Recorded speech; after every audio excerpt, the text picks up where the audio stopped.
জাতীয় নাগরিক party NCP আত্মপ্রকাশের আগে ব্যাপকভাবে আলোচনায় এসেছিলেন বৈষম্য বিরোধী আন্দোলনে সক্রিয় থাকা ইসলামী ছাত্র শিবিরের সাবেক দুই নেতা আলী আহসান জুনায়েদ ও রাফে সালমান রিফাত।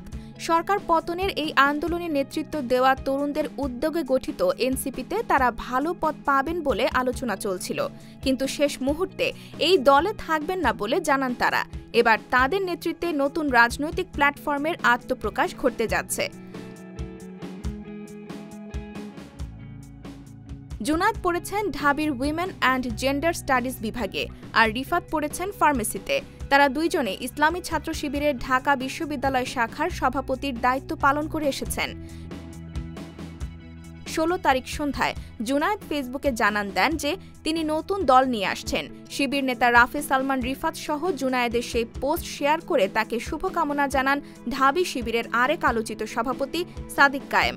অর্থাৎ নতুন এই দল যে সাবেক শিবির নেতাদের যারা পরিচালিত হতে যাচ্ছে সেটা আর বুঝতে বাকি নেই। এই পোস্টের সঙ্গে একটি পোস্টারের ছবি যুক্ত করেছেন জুনায়েদ। তাতে লেখা আছে, এই প্ল্যাটফর্মটি আসছে এপ্রিলে। এই পোস্টের মন্তব্যের ঘরে একটি গুগল ফর্মও যুক্ত করা হয়েছে।